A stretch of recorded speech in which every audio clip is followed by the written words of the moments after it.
Observe, this is made of flax, New Zealand flax.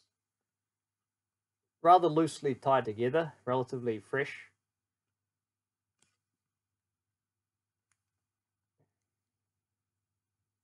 Not very neatly tied.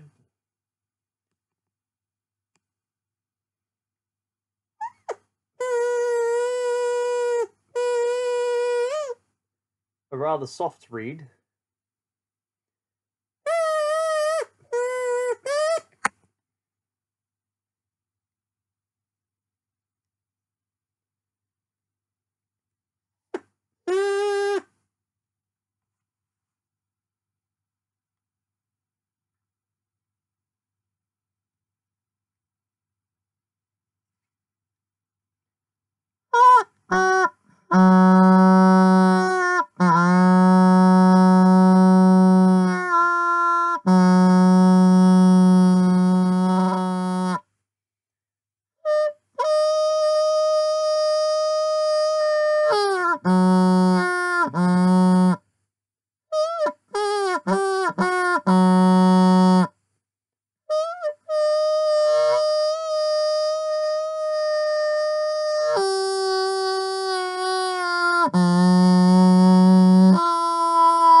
It was so I doubled over the straps inside and didn't tie it very loose, didn't tie it very tightly. So as you can see, the flaps inside are coming out a bit.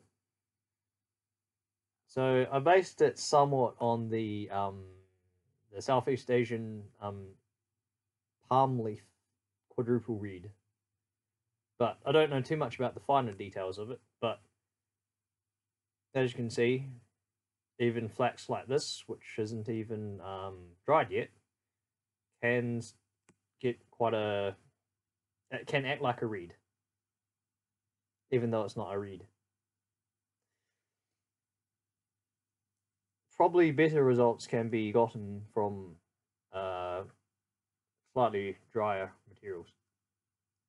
So how this was tied on was I placed this on top of an awl. I used an awl as a mandrel, and I tied a clove hitch, which slipped slightly, and then I then did a few more turns, similar to a fly tying tie. Then I gave it a whip finish, a figure four whip finish. Yeah.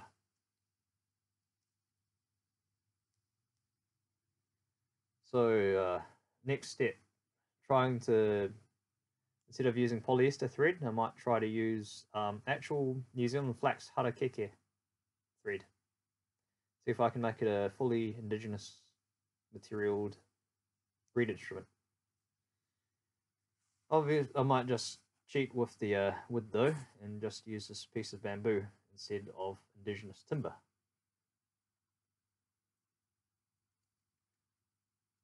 Yeah.